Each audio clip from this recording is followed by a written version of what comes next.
Hello, my friends! Andang here for a new Ask You Anything. This episode I'm asking you to leave in the comments below how you would rank LOTRO's expansions. For me, the absolute worst expansion of all time for LOTRO is Helm's Deep. I think it's hard to contest this actually because of epic battles, because of class changes, and because of the locking of the epic story. First of all, epic battles, there's a huge issue, I think, where they were focused on just getting the scale right and getting the mechanics and technical aspects of epic battles working, and not focused on making players have fun. And so I think if they would have focused more on the fun aspect for epic battles and made them closer to instances, kind of like what they did with Pelennor Fields, then they would have been much better off for Helm's Deep, and they kind of started to perfect this towards Gondor stuff, especially around Minas Tirith, but I think it was just too little too late, and that's why they moved on to do other things instead of epic battles. Sadly, none of that matters because in Helm's Deep, they were just a brand new system that I don't think they really understood how to utilize, and because of that, it's a huge blemish on the expansion and a big negative. But it's just part of the expansion. It doesn't really stand in the way for a lot of players. They don't necessarily have to do it, or they only have to go through it once for like the story. But it's not something that's really required. Something that affected all players was the class changes. This completely changed everybody's playing style for LOTRO, with or without their permission essentially, where now they were in this new system that was very different with trait trees and allowed a lot less customizability. And so no longer could you have these really unique builds, and it just also ruined some classes entirely because some skills that players absolutely loved were split into different trees and they could no longer be able to use their build that they had made. And some cases, I feel like they didn't even know what the class was supposed to be and just put random skills in the skill tree without really even thinking about what the class should be like.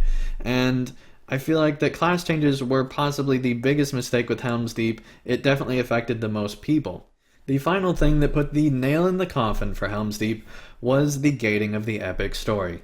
They put the epic story behind the expansion. It was no longer free, although I don't think Turbine at the time ever said anything about the epic story being free, but that was definitely the perception players had. And so they ran into a huge issue when all of a sudden, after 85 levels, the epic story was no longer free for a 10-level period, which was a big issue that caused a lot of people to get upset, because if they wanted to finish Volume 3 of the epic story, they had to buy the Helm's Deep expansion, which was a huge pay gate into the story that had been free up to that point. And so I think that was a big mistake that definitely put the nail in the coffin for the Helm's Deep expansion. At number 4, we have Mirkwood. The main reason is just a lack of content. There is quite a bit with Mirkwood, but the actual landscape and quests on the landscape are not very many. And that is a big holdback for the expansion of Mirkwood, and so that's why I put it at number 4. Mirkwood did come with a raid, a 6-man, and multiple 3-mans, and also included the skirmish system. The problem, though, is that the skirmish system no longer really applies to the Mirkwood expansion. All the skirmishes have either been put in the epic story or in the LOTRO store. And so, since the free-to-play move, Mirkwood doesn't have skirmishes included in the expansion anymore. And that's kind of the whole point of Mirkwood at the time. That was the big feature, that was the thing that reviewers were saying completely changed the MMO industry and was just something really fresh and new, and they really liked it. And now, after free-to-play, Mirkwood doesn't even have the main selling point of Mirkwood, which was the skirmish system. And so I think that is a kind of a misstep of them not keeping some of that somehow included. I don't know how they would have done that. It just seemed like that Mirkwood is not Mirkwood anymore because it doesn't have the skirmishes in it. It also has a huge lack of content, and so there's nothing really wrong with Mirkwood. It's just it's not as much as some of the other expansions. At number 3, we have Riders of Rohan. Riders of Rohan's main selling point was mounted combat. That was the big feature at the time, and at first it was awesome. I really enjoyed mounted combat, but over time the novelty started to wear off towards just even the end of that expansion, and definitely into Helm's Deep, and then in Gondor it's just become tedious to have to do mounted combat. And on alts, it's not as fun anymore. It's just not as interesting. It was a great idea, and it's amazing that they could even make a system like that in an MMO at the time that they were making it. And it's just really cool that they had mounted combat like that. It was a fantastic idea, and I think it was much better integrated than some of their other systems. But I feel like it doesn't have the same longevity, and that's the big detractor from Riders of Rohan. There are a lot of pluses though. Riders of Rohan had a fantastic story in the side quests. It continued the tradition from Isengard, adding in these just great storylines on the side, and also it added in a fantastic landscape that was large and open. You could ride all over the place. There weren't these walls that constrained where you could go as much as there was in previous zones. And so it just felt so open, and the different areas were all different, and it just felt unique and like something we had never experienced in LOTRO. And that is why Riders of Rohan is at number 3. At number 2, we have Rise of Isengard, which added in quite a few new things to LOTRO. It brought the side quest stories to LOTRO in a big way with Dunland, and also to expand upon the new focus on side quest stories, they added in this entire new NPC system that allowed NPCs to be much more diverse with different armor pieces and different things like that that would be combined and done in different ways to make the NPCs each seem unique, which is something that didn't exist before Rise of Isengard. And so it's fantastic that with this expansion they brought in this new technology to bring much more immersion into the zone. Rise of Isengard also included an amazing amount of cosmetics. Easily, it was the best cosmetic expansion ever for players. You got so many different items and just awesome looking things, and it seems like everybody who likes cosmetics likes Rise of Isengard for that reason. Rise of Isengard also added in the Drakok raid, which was pretty good when it worked. It was just something that we hadn't really seen before in LOTRO, and was just amazing that they could have a dragon of that size in a boss fight like that, with that much animation and everything all working around.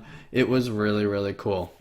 Isengard also had several other instances that then culminated in the battle at Orthanc with Saruman, which was fantastic. It was reminiscent of the Mirkwood fight, and they just did a really good job with that. I think that it's just something that's really unique and really fun to go through even still today.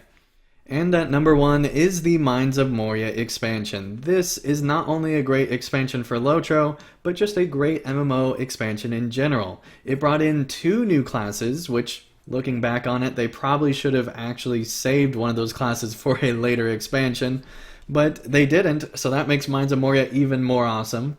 And then beyond that, they brought in so many instances into Moria, which was just amazing. I mean, the Watcher in the Water stuff was fantastic, and the Grand Stair, and just so many good instances in Moria.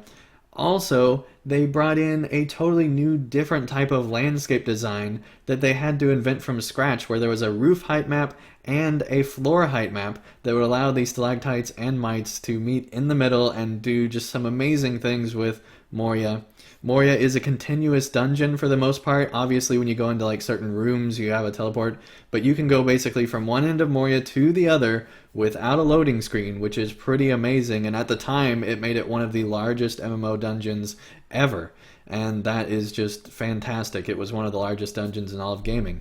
Add in with that all the enemies that you have and the quests that just feel very dwarvish and like the Moria that you expect. It just made for a fantastic expansion that was a great addition to LOTRO, and that is why it is at number 1. And so that's why Moria does earn the number 1 spot for me. Let me know in the comments below where you think these different expansions rank, and also let me know where you think the Mordor expansion will be ranking. I think that it has the potential to be the second best expansion for LOTRO of all time. It could even be the best, but I think it's going to be very hard to beat Moria. That being said, recent updates like Pelennor Fields and also like March of the King were fantastic, and so I think the potential is there for Mordor to be one of the best expansions, but it's already not going to have a new class, so that already puts it at a disadvantage against Moria. I think it's going to be very hard to top that, but it just might. Let me know in the comments below where you think Mordor will rank, where you think all these expansions should be.